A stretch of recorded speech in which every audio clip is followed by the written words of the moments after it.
The deep space scanner beeped softly on the bridge of the Zelkari research ship. Captain Vextal moved his forearms across the control panel with practiced ease. His large dark eyes focused on the readings that appeared on the holographic display. Something was out there in the empty space between the stars. "Dr. Zenthra, please come to the bridge," he called through the ship's communication system. His voice was musical, like wind chimes in a gentle breeze. Dal Zelkari spoke this way, their vocal cords designed for harmony rather than harsh sounds. The chief scientist arrived within minutes.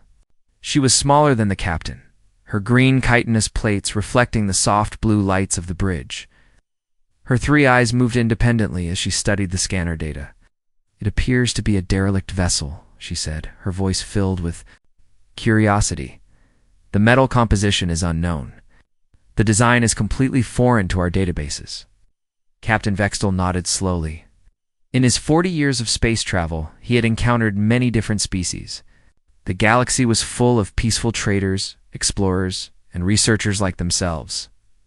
But this ship was different. It was massive, built with thick armor plating that suggested a species that expected trouble. "Should we investigate?" asked Kilvin. The youngest member of their research team, he had joined the crew only 6 months ago, fresh from the Science Academy on their homeworld. His enthusiasm often amused the older crew members. "Of course," Dr. Zenthra replied. "This could be a first contact situation. We might discover a new species today." The peaceful inquiry moved closer to the strange vessel. As they approached, their scanners revealed more details. The ship was enormous, easily 10 times the size of their research vessel. Long sections appeared to be designed for cargo or passengers. But most concerning were the obvious signs of damage. Massive holes punctured the hull. Entire sections had been torn away. "Life support systems are completely offline," reported the ship's engineer, Torvak. "Whatever happened here occurred a very long time ago." Captain Vextal ordered the boarding party to prepare. As peaceful explorers, the Zelkari had developed excellent environmental suits and scanning equipment. They would enter the derelict, ship carefully, looking for any signs of life or technology they could study. The boarding party consisted of Dr. Zenthra, Kilvin, and 2 other researchers. They crossed from their ship through a flexible tunnel that sealed against the damaged hull of the alien vessel. Their lights cut through the darkness as they entered what appeared to be a corridor. The interior was built for creatures smaller than themselves. The Zelkari had to bend slightly to move through the passages. Emergency lighting flickered weakly in some sections. Powered by backup systems that had somehow survived whatever disaster had struck this ship. "The atmosphere is toxic," Dr. Zenthra reported through her suit's communication system. "High levels of nitrogen and oxygen. This species breathes a completely different mixture than we do." They moved deeper into the ship, their scanners mapping the layout. They found what appeared to be crew quarters designed for bipedal creatures much shorter than the Zelkari. The furniture was built low to the ground. Personal items were scattered about, suggesting the crew had left in a hurry. "Captain, we have found something remarkable." Dr. Zenthra's voice crackled through the communication system. "There is an entire section filled with what appear to be preservation chambers." The team had discovered a vast room filled with hundreds of cylindrical pods. Each pod was the size of a small room with transparent viewing panels. Most of the pods were dark. Their systems clearly failed long ago. But as they moved through the rows, their scanners detected something unexpected.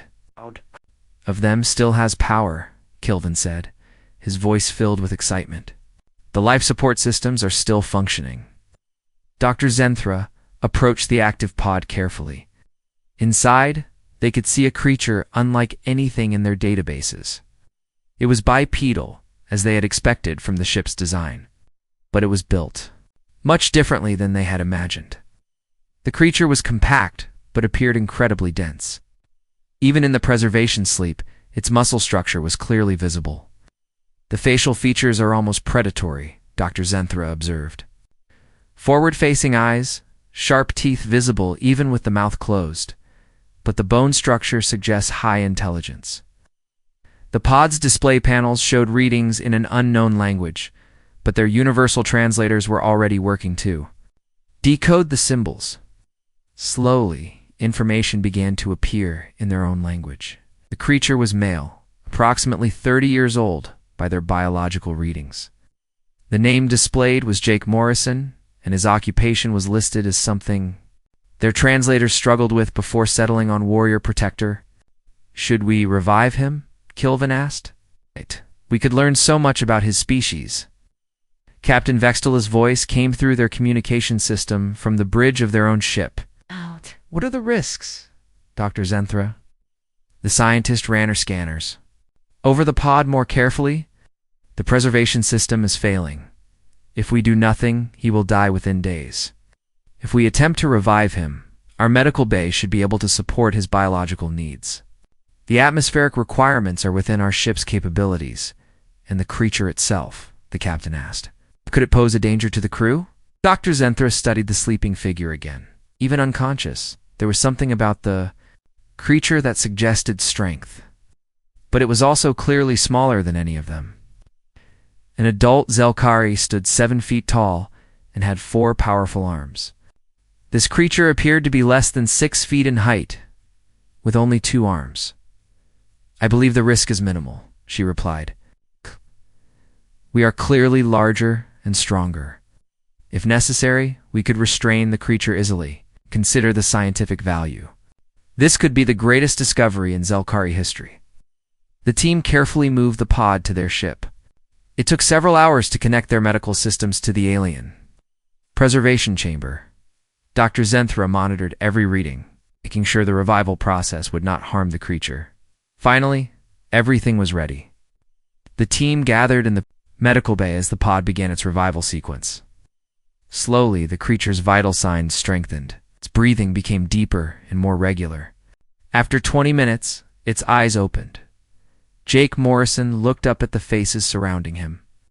His mind was foggy from the long sleep, but his training kicked in immediately. He was in an unknown location, surrounded by alien creatures. Appeared to be trying to help him, not harm him.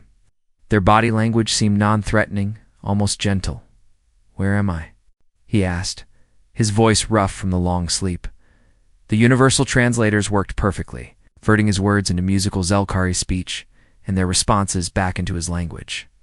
"You are safe," Dr. Zenthra said. Her voice as soothing as she could make it. "We found your ship drifting in space. You were the only survivor we could save." Jake closed his eyes for a moment, trying to remember. The colony ship. The attack.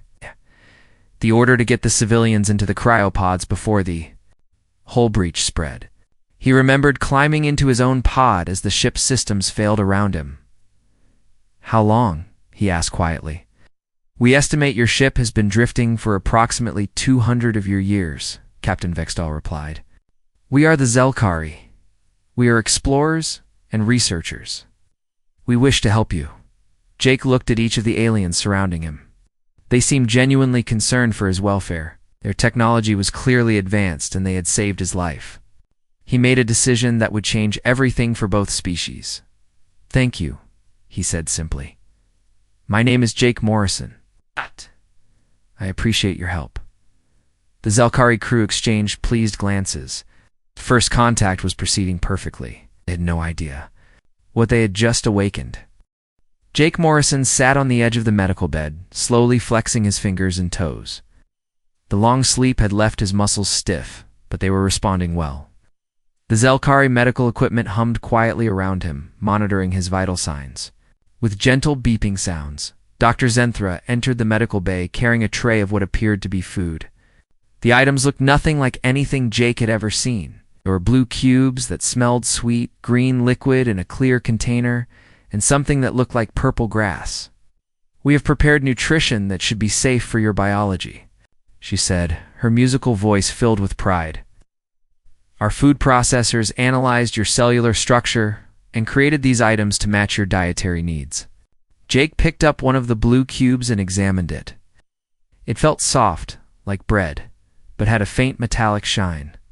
He took a small bite. The taste was strange, but not unpleasant, like sweet potatoes mixed with vanilla. "This is very good," he said. "Taking another bite?" "Thank you for taking such good care of me." The Zelkari scientist's 3 eyes brightened with pleasure. We are so happy you are feeling better. Captain Vextel would like to speak with you when you are ready. We have many questions about your species. I have questions too, Jake replied. What happened to my ship? Were there any other survivors? Actor Zenthra's expression became sad. We searched the entire vessel. All the other preservation chambers had failed. You were the only one whose systems were still working. We are very sorry for the loss of your people. Jake nodded slowly, though inside he felt a familiar cold anger. 200 years? Everyone he had known was gone. The colonies they had been traveling to establish were probably dust by now. But he pushed these feelings down. He needed to learn about these aliens and figure out his situation. Can you tell me about your people? He asked. The Zelkar you called yourselves. Yes, Dr. Zenthra said, settling into a chair that adjusted to accommodate her forearms. We are explorers and scientists. Our species developed space travel about 300 years ago. We have made contact with 47 different species across this region of the galaxy. 47? Jake repeated. That's impressive. Are they all friendly? Of course, she replied, seeming confused by the question. All intelligent species seek knowledge and peaceful cooperation. Why would they be otherwise? Jake almost choked on the blue cube he was eating. You've never encountered a hostile species? No wars or conflicts? War? The translator seemed to struggle with the concept. You mean organized violence between groups? No, such things do not happen among civilized species. Perhaps some very primitive cultures might have such behaviors. But any species advanced enough for space travel has moved beyond such things. Jake stared at her for a long moment. These aliens had no concept of warfare. They lived in a galaxy where apparently everyone got along peacefully. He wondered what that would be like. What about your homeworld? He asked. No conflicts there. Either the Zelkari achieved global unity over 1,000 years ago, Dr. Zenthra explained. We are herbivores by nature. Our ancestors were herd animals who survived through cooperation and sharing resources. Violence is simply not part of our nature. Jake nodded and continued eating, but his mind was working. Herbivores, herd animals, no weapons, no military, no concept of warfare. These people were completely defenseless. Yes. In human space, they would be conquered within days of first contact. Tell me about humans, Dr. Zenthra said, pulling out a recording device. What is your species like? Your homeworld? Jake chose his words carefully. Humans are ... diverse. We come from a world with many different environments. We're adaptable. We work together when we need to. How wonderful, she said. Are all humans explorers like yourself? Jake almost laughed. Marine Sergeant Jake Morrison was many things, but an explorer was not one of them.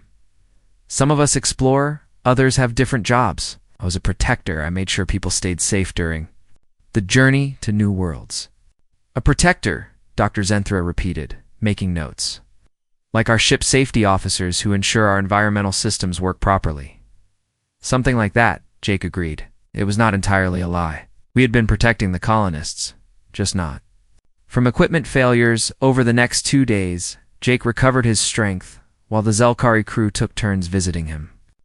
They were endlessly curious about human culture, biology, and technology. Jake answered their questions carefully, always presenting humans as peaceful and cooperative. Young. Kilvin was especially interested in human social structures. Do humans live in research communities like we do? He asked during one visit. We have many different types of communities, Jake replied. Some focus on learning, others on growing food, others on building things. What about your family structure? Do humans mate for life like Zelkari? Jake found himself genuinely smiling. Some do. Others form different arrangements. We're pretty flexible about relationships. Captain Vextal visited on the 3rd day. He was larger than the others, with more decorative plates on his chitinous shell that marked his authority. But, like all Zelkari, his manner was gentle and curious. Jake Morrison, he said, settling his large frame into a chair. We have prepared a guest quarters for you. You're welcome to stay with us as long as you need. We're traveling to several research stations in this region. Perhaps one of them will have better communication equipment to contact your people. That's very generous, Jake said. I don't want to be a burden. Nonsense, the captain replied. This is the most exciting discovery in Zelkari history. We are honored to help the first human we have ever met." Jake felt a twinge of something that might have been guilt. These people were so trusting, so genuinely kind. They had saved his life and were treating him like an honored guest. And he was lying to them about almost everything. "Captain, could I ask a favor?" Jake said. "I'd like to understand what happened during the time I was asleep. Could I access your historical databases? Maybe learn about the current political situation in the galaxy?" Of course, Captain Vextel replied immediately. "Kilvin can show you how to use our information systems. We believe in sharing knowledge freely." That afternoon, Kilvin led Jake to a small workstation near the guest quarters. The young Zelkari showed him how to operate their computer interface, which responded to both touch and voice commands. "This contains our historical records, star charts, cultural databases for all known species," Kilvin explained proudly. "You can access anything except our most sensitive research data and ship operations." Jake nodded and thanked him. As soon as Kilvin left, Jake began his real work. He was not interested in Zelkri history or alien cultures. He was conducting reconnaissance. He started with star charts, mapping the locations of Zelkri colonies and research stations. Then he moved to their species database, learning about the 47 species they had mentioned. As he suspected, they were all peaceful traders, researchers, or agricultural societies. But most importantly, he searched for any mention of military capabilities, weapons, technology, or defensive systems. What he found was both shocking and terrifying. The Zelkari had none. No weapons, no military, no defensive capabilities whatsoever. Their ships were not even shielded against attack. They had never needed such things because they had never encountered a hostile species. Jake leaned back in his chair and rubbed his temples. These people were living in paradise, completely unaware that the galaxy could be a very dangerous place. They had saved his life and trusted him completely, and he was probably the most dangerous thing they had ever encountered. He thought about his real mission. The colony ship had been carrying 300 families in a full marine security detachment to establish defensive positions on a frontier world. They had been expecting trouble from aggressive alien species in that sector. Jake looked around the peaceful research ship and made a decision. He would not tell them the whole truth about humanity. Not yet.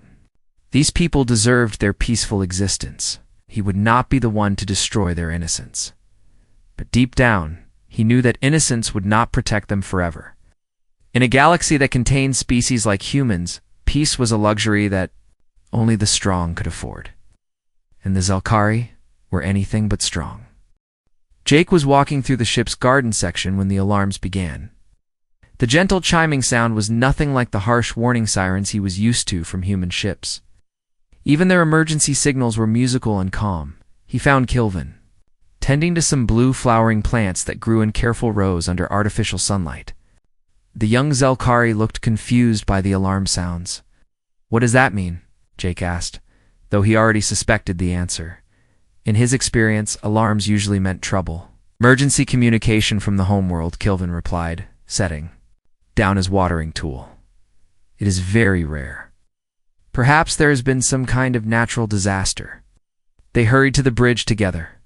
Jake could see the tension in the crew members' movements, though they still moved with their characteristic grace. Captain Vextel stood at the center of the bridge, his forearms working frantically at different control panels. On the main display screen, an elderly Zelkari appeared. Her chitinous plates were decorated with the complex patterns that marked high government officials. Her 3 eyes were wide with fear. "Captain Vextel," she said, her musical voice strained with panic, "you must return to the Zelkari home system.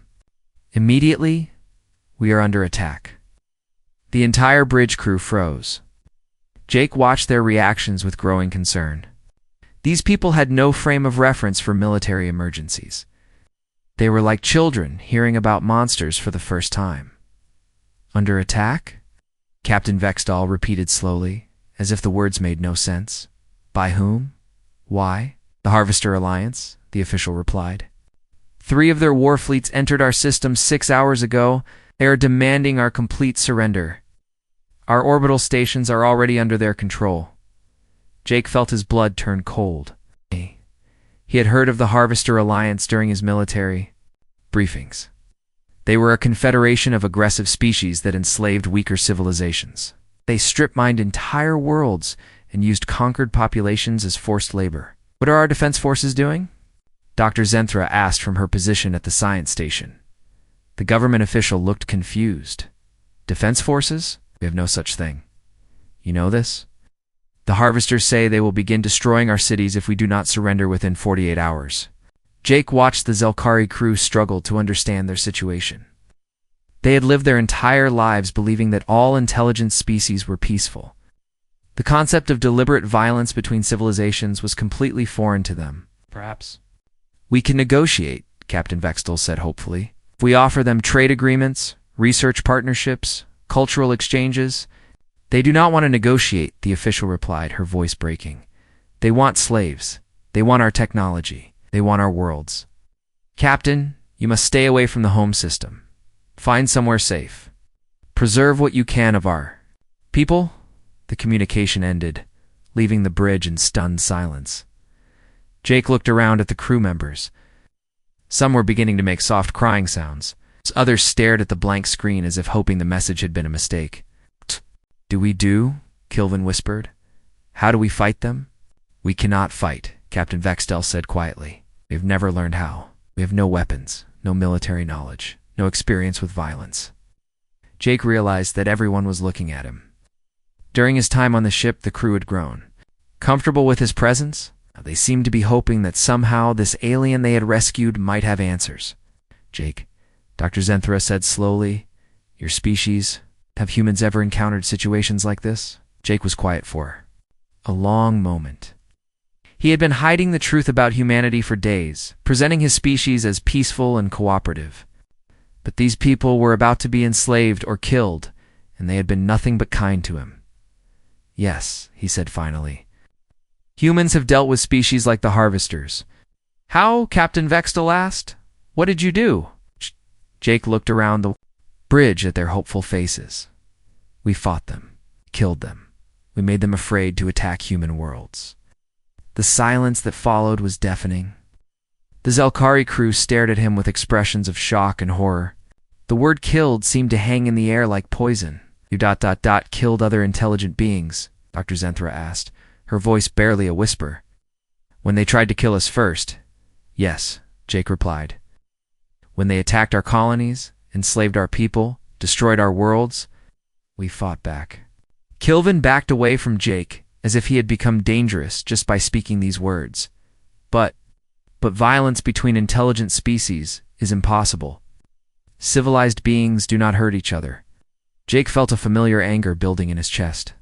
These people were so naive, so completely unprepared for the reality of the galaxy. Their innocence was going to get them all killed. Civilized beings, he repeated, his voice harder than they had ever heard it. Is that what you think intelligence means? That everyone becomes peaceful and cooperative? He stood up from his position and began pacing the bridge. The Zelkari crew watched him nervously, perhaps noticing for the first time how he moved like a predator. Let me tell you about civilized beings, Jake continued. The harvesters are intelligent. They have technology, art, culture, philosophy. They also enjoy watching other species suffer. They breed some conquered populations like livestock. They use others for entertainment in fighting arenas. Captain Vextal's plates had turned a pale green color that Jake had learned indicated extreme distress. But surely most species are peaceful. The harvesters must be rare exceptions. Jake shook his head. Captain, you've been lucky. This region of space must be unusually peaceful. But most of the galaxy is not like this. Most intelligent species are competing for resources, territory, survival. Some are peaceful traders, others are raiders, conquerors, or worse. What about humans? Dr. Zenthra asked quietly. What are humans? Jake stopped pacing and looked directly at her. This was the moment of truth. These people had saved his life, treated him with kindness, trusted him completely. Now he had to decide whether to continue lying or give them the information they needed to survive. Humans are survivors, he said finally. We come from a world. that tried to kill us every day for millions of years. We learned to fight because everything else on our planet was fighting too. We developed weapons, tactics, military strategies. We became very good at warfare because the species that were not good at it died out. The bridge was completely silent, except for the soft humming of the ship's systems. Jake could see the fear in their eyes now. They were beginning to understand what they had brought aboard their peaceful research vessel. "I am not an explorer," Jake continued. "I am a soldier, a Marine. My job was to protect human colonies from hostile aliens. The ship you found was not a research vessel. It was a military transport carrying 300 families and 50 combat troops to establish defensive positions on a new world." Kilvin made a soft whimpering sound. "You are a warrior, a killer." "Yes," Jake said simply. "And right now, that might be the only thing that can save your people." Captain Vextel straightened his posture, trying to maintain his authority despite his obvious fear. "What are you suggesting?" Jake walked over to the communication console. "I'm suggesting that you let me contact my people. The human military is still out there. If I can reach them, explain the situation, they might be willing to help." "Why would they help us?" Dr. Zenthra asked. "What would humans gain from protecting Zelkari?" "Well," Jake smiled, but there was no warmth in it. "Dr. Humans have a saying. The enemy of my enemy is my friend. The harvesters are our enemies too. They have attacked human colonies, enslaved human civilians. If we can hurt them while helping you, my government will be very interested." Captain Vextal looked around at his crew. They were all staring at him, waiting for his decision. Save their people by allying with this predator species, or maintain their peaceful principles and watch their civilization die? "What would you need from us?" the captain asked quietly. "Access to your long-range communications array," Jake replied. "And you need to understand something. If we do this, if we call in the human military, your people will never be the same. You will have to learn about warfare, about violence, about the darker side of the galaxy. Your innocence will be gone forever." Captain Vextal closed his 3 eyes and was quiet for a long moment. When he opened them again, his expression was filled with sadness, but also determination. "Kilvin," he said quietly, "please show Jake to the communications station." As Jake began composing his message to Human Military Command, he could hear some of the crew members crying softly. They were mourning the death of their peaceful worldview, but they were also choosing to survive.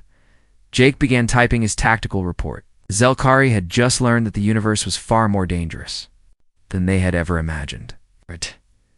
And they had awakened something that might be just as dangerous as the enemies they faced. Jake's fingers moved quickly across the Zelkari communication console. The alien interface was different from human technology, but the basic principles were the same. He had always been good with computers, and desperation made him learn faster. The message he composed was written in military code that any human naval officer would recognize. He included his service number, current situation, a tactical assessment of both the Zelkari capabilities and the harvester threat. Most importantly, he requested immediate strategic consultation and possible military support. "How long will it take for your people to respond?" Captain Vextel asked. He stood behind Jake, watching the human work with nervous fascination. "Depends on where the nearest human fleet is positioned," Jake replied without stopping his typing. "Could be hours, could be days." Military communications travel fast, but space is big. Dr. Zenthra approached the console carefully, as if Jake might suddenly become violent. "What exactly are you telling them?" Jake paused and looked at her. "The truth. That I found a peaceful species under attack by the harvesters. That you have advanced technology, but no military capabilities. Yet your people saved my life and deserve protection." "Will they believe you?" Kilvin asked from across the bridge. The young Zelkari had been keeping his distance since learning about Jake's true nature. "They will believe me, because I am still alive to send the message," Jake said. "If you wanted to harm humans, you would have killed me while I was unconscious. The fact that I am free to communicate proves your peaceful intentions." Jake finished the message and sent it toward human space. They had to wait. But waiting was not something Jake did well, especially when innocent people were in danger. "Captain, we need to talk about ship preparations," he said, turning away from the console. "Preparations for what?" Captain Vextal asked. "For war, Jake," replied bluntly. "The harvesters know you have no defenses. They will probably send a small force to capture this ship. We need to be ready for them." The Zelkari crew exchanged frightened glances. Dr. Zenthra spoke first. "We cannot fight. We have no weapons, no training, no experience with violence." "Then you will learn," Jake said firmly, "because the alternative is slavery or death." Jake began walking around the bridge, examining the control stations and equipment. The Zelkari watched him nervously as he studied their technology with the eyes of a soldier rather than a guest. "Your ship has excellent sensors," he said, thinking aloud, "better than most human vessels. Your power systems are very advanced. Your manufacturing capabilities are impressive." "These are research tools," Captain Vextal protested. "They are not designed for combat." Jake smiled grimly. "Captain, everything can be a weapon if you think creatively enough. Your research tools might save all our lives." Over the next several hours, Jake began transforming the peaceful research vessel into something resembling a warship. He started in the engineering section with Torvak, the ship's engineer. "This power coupling here," Jake said, pointing to a thick cable that ran along the corridor wall. "Can you reroute the energy flow?" Torvak looked confused. "Yes, but why?" "Would we want to do that? It would disrupt the laboratory systems." "Because I want to overload the external sensor array," Jake explained. "If we push enough power through it, it will create an electromagnetic pulse that can damage harvester electronics." The Zelkari engineer's three eyes went wide. "You want to weaponize our sensor systems?" "I want to give us every possible advantage," Jake replied. "Show me your manufacturing equipment." In the ship's fabrication bay, Jake found machines that could create almost anything from raw materials. The Zelkari used them to build scientific instruments and replacement parts. Jake saw different possibilities. "Can these machines work with metal?" he asked Dr. Zenthra, who had followed him to observe his activities. "Of course. We use them to create custom tools and equipment housings." Jake began programming the machines to produce simple weapons. Metal rods that could be used as clubs. Sharp-edged plates that could serve as makeshift knives. Brackets that could be attached to the ship's walls to create defensive barriers. "What are you making?" Dr. Zenthra asked, watching the machines. "Produce these crude weapons." "Tools for survival," Jake answered. "Your people may be peaceful, but you still have hands and arms. You can learn to use these if you have to." The most difficult part was teaching the Zelkari crew basic self-defense.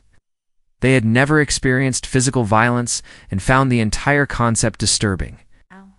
But Jake was patient, showing them simple techniques for blocking attacks and striking back. Kilvin was the most reluctant student. "I cannot hurt another intelligent being," he said when Jake tried to teach him how to hold a metal rod properly.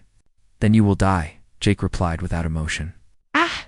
And after you die, the harvesters will probably eat you. They consider other species to be food as well as slaves." The young Zelkari turned pale green at this information, but he picked up the metal rod and tried to learn the movements Jake was showing him. Captain Vextal was more practical. "If we must do this to survive, then we will learn. But I pray we never have to use these skills." Jake spent time studying the ship's layout, identifying the best defensive positions and escape routes. He showed the crew how to create choke points in the corridors where attackers would be forced to approach in small numbers. He explained how to use the ship's environmental systems as weapons, flooding sections with toxic gases or extreme temperatures. "Your medical bay has surgical tools," he told Dr. Zenthra. "They can be very effective weapons in close combat." The doctor looked horrified. "Those tools are meant to heal, not harm." "In war, the line between healing and harming becomes very thin," Jake said. "You might need to hurt someone to save someone else." 48 hours after sending his message, Jake received a response. The communication came through encrypted on military frequencies that the Zelkari communication system could barely detect. The message was brief and came from Fleet Admiral Kate Sullivan, his commanding officer of the 5th Naval Fleet. Her image appeared on the bridge's main screen, showing a stern-faced woman in her 50s wearing the dark blue uniform of the human space Navy. "Sergeant Morrison," she said, her voice crisp and professional. "Your situation report has been reviewed by Naval Command. The Harvester Alliance has been designated a priority threat to human interests in this sector." Even though he was wearing borrowed Zelkari clothing instead of his Marine uniform, "Thank you, Admiral. You are hereby granted field command authority over all civilian assets in your area," Admiral Sullivan continued. "Fifth Fleet is en route. To your coordinates with full battle group strength. Estimated time of arrival is 72 hours. The Zelkari crew listened to this exchange with growing amazement. This human military leader was talking about bringing an entire fleet of warships to help them. "Your orders are to protect allied civilians and gather intelligence on Harvester capabilities," the Admiral said. "We want to know their ship designs, weapons, tactics, everything you can learn." "Understood, Admiral," Jake replied. Morrison Admiral Sullivan added, her expression softening slightly. "Good work staying alive, Marine. Earth Command is proud of you." The message ended, leaving the bridge in silence. Jake turned to face the Zelkari crew, who were staring at him with a mixture of hope and fear. 72 hours, he said simply. "We need to keep this ship and everyone on it alive for 72 hours. Captain Vextall nodded slowly. "What are our chances?" Jake looked around the bridge at the peaceful researchers who were now armed with improvised weapons and basic combat training. The ship had been transformed from a research vessel into a trap filled with deadly surprises. But they were still facing experienced warriors with superior firepower, better than they were yesterday, he said. "But this is going to be very difficult." Dr. Zenthra approached him carefully. "Jake, will your people really help us, even after this crisis is over?" Jake considered the question seriously. "Doctor, humans have a saying. Once you save someone's life, you become responsible for them forever. Your people saved me. Now my people will help save you." He looked out at the stars through the bridge's viewing port. Somewhere out there, harvester ships were hunting for them. And somewhere else, human warships were racing to join the fight. "The question is not whether we will help you," Jake continued. "The question is whether you will be able to live with what you become after we teach you how to survive." Kilvin held up the metal rod he had been practicing with. "If it means our people live, we will learn to be warriors like you." Jake nodded approvingly. "Then let's hope you are fast learners, because school is about to begin." The harvester ships appeared on the Zelkari sensors exactly 68 hours after Admiral Sullivan's message. Jake had been hoping for more time, but he was not surprised. The harvesters were efficient hunters. 3 vessels approaching, Torvak reported from the engineering station. "They are much larger than our ship. Their weapons are already charging." Jake looked at the tactical display that showed the approaching enemy ships.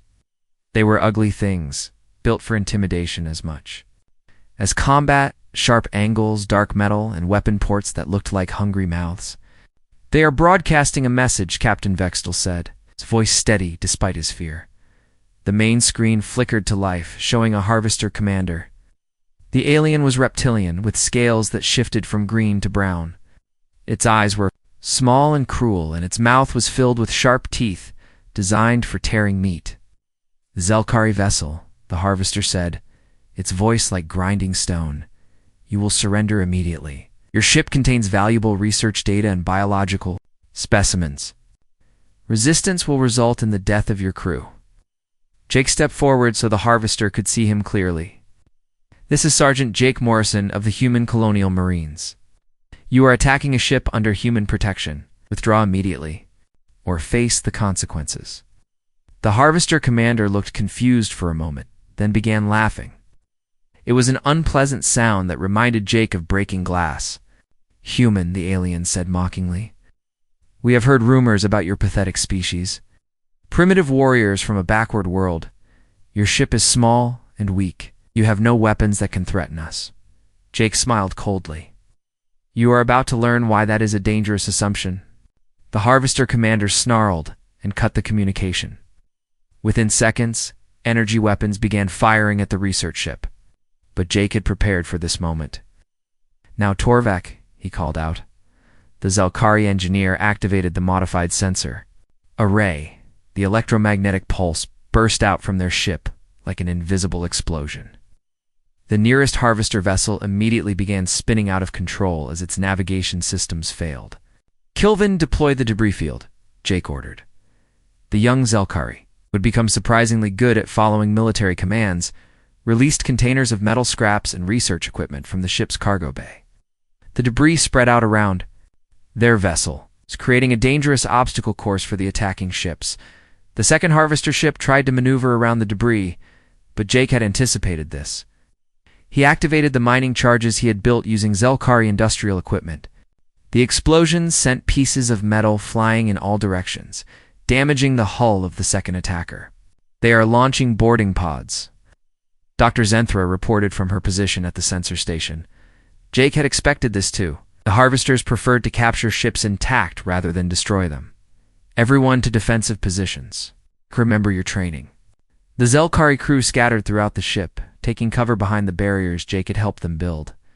Each carried the simple weapons they had practiced with for the past 3 days. More importantly, each knew their role in the defense. Plan: the boarding pods attached to the research ship's hull with loud clanging sounds. Jake Could hear the harvesters cutting through the outer walls. He positioned himself at the main corridor junction, where the attackers would have to pass to reach the bridge. The first harvester soldiers came through the breach like hungry predators. They were larger than the commander, built for combat rather than leadership. Their weapons were energy rifles that could punch holes through steel, but they entered the ship expecting to find cowering researchers, not a prepared defense. The corridor they entered had been turned into a killing zone. First trap, as soon as they were inside, compressed gas canisters exploded, filling the corridor with toxic vapor from the ship's chemical storage. The harvesters stumbled, their vision blocked, and their breathing difficult. In that moment of confusion, Jake attacked. He moved like the predator he had always been, striking fast and hard with a metal rod reinforced with cutting edges. The first harvester fell before it could raise its weapon. The second managed to fire once before Jake's improvised spear found its throat behind him. He could hear sounds of fighting from other parts of the ship. Dr. Zenthra was defending the medical bay with surgical tools that had become deadly weapons. Kilvin was using the environmental controls to flood corridors with freezing gas. Captain Vextal coordinated the defense from the bridge, his 4 arms working multiple control panels. Simultaneously, the third harvester ship tried to provide support by firing at the research vessel, but Jake had prepared for this too. The ship's hull had been reinforced with metal plates from the fabrication bay. The sections that could not be armored had been evacuated, turning potential weak points into empty traps. More boarding pods attached to the ship, more harvester. Soldiers poured through the breaches, but they found themselves fighting in an alien environment that had been turned against them. Ow. Every corridor was a maze of barriers and traps. Every room was a potential ambush site. Jake fought his way through the ship, moving from one defensive position to another. He could see that the Zelkari crew was changing before his eyes. The gentle researchers were becoming something harder, more dangerous. Fear and necessity were teaching them lessons that their peaceful culture never could. Dr. Zenthra appeared beside him, her medical robes torn and stained with alien blood. "Jake, we cannot hold them much longer. There are too many. We just need to hold a little longer," Jake replied, checking his improvised weapons. Help is coming. As if summoned by his words, new contacts appeared on the tactical display. But these were not harvester reinforcements. These were human warships, arriving exactly when Admiral Sullivan had promised. The Fifth Fleet emerged from hyperspace like avenging angels. Their ships were sleek and deadly, built by a species that had been fighting wars for thousands of years. Compared to the crude harvester vessels, they looked like works of art designed for destruction. Admiral Sullivan's voice came through the communication system. "Harvester vessels, this is the human Fifth Fleet. You are in violation of Human Colonial Space Protection Treaty. Surrender or be destroyed." The harvester commander who had mocked Jake earlier appeared on screen again. But now his expression was very different. He had heard the stories about human military capabilities, but seeing an entire battle fleet was another matter entirely. "Humans," he said, his voice no longer confident. "This is not your space. These aliens are not under your protection." On both counts, Admiral Sullivan replied calmly. Fire at will. The human warships opened fire with weapons that made the Harvester energy rifles look like toys. Plasma cannons, missile arrays, and kinetic bombardment systems struck the enemy vessels with overwhelming force. The battle was over in minutes. Jake found himself standing on the bridge of the research ship, surrounded by exhausted and traumatized Zelkari crew members. Had survived, but they were no longer the same people who had rescued him from the cryopod. Captain Vextel approached him slowly. The alien's chitinous plates were scratched and dented from the fighting. His three eyes held an expression Jake had never seen before, the look of someone who had discovered they could kill to protect others. We won, the captain said quietly. We survived. Yes, Jake replied. You did, but at what cost? Dr. Zenthra asked. Eh? She was cleaning blood from her surgical tools, trying to return them to their peaceful purpose. We have become killers. We have abandoned everything we believed about civilized behavior. Jake looked around at the crew. They were all staring at him, waiting for answers he was not sure he could give. You became survivors, he said finally. In this galaxy, that is sometimes the best anyone can hope for. Kilvin held up the metal rod he had used to defend the environmental systems. Will we always have to be like this now? Will we always have to be ready for war? Jake considered the question carefully. The galaxy has not changed. It was always dangerous. You just learned about the danger. You have choices you never had before. What kind of choices? Captain Vextel asked.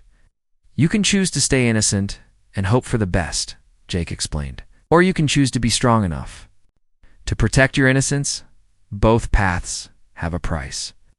Admiral Sullivan's image appeared on the bridge screen. Sergeant Morrison, excellent work. The Harvester threat has been neutralized. We are prepared to escort the Zelkari vessel to safety. Thank you, Admiral, Jake replied. The Admiral looked around at the Zelkari crew with interest. Captain Vextel? The human colonial government would like to offer your people a mutual defense treaty. We believe our species could benefit from cooperation.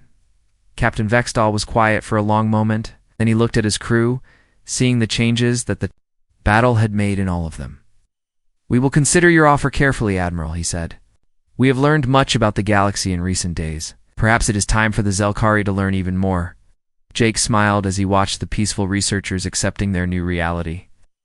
They had saved a human from cryosleep, expecting to gain scientific knowledge. Instead, they had gained something far more valuable and far more dangerous. They had gained the knowledge of how to survive in a universe that did not always reward the peaceful and innocent.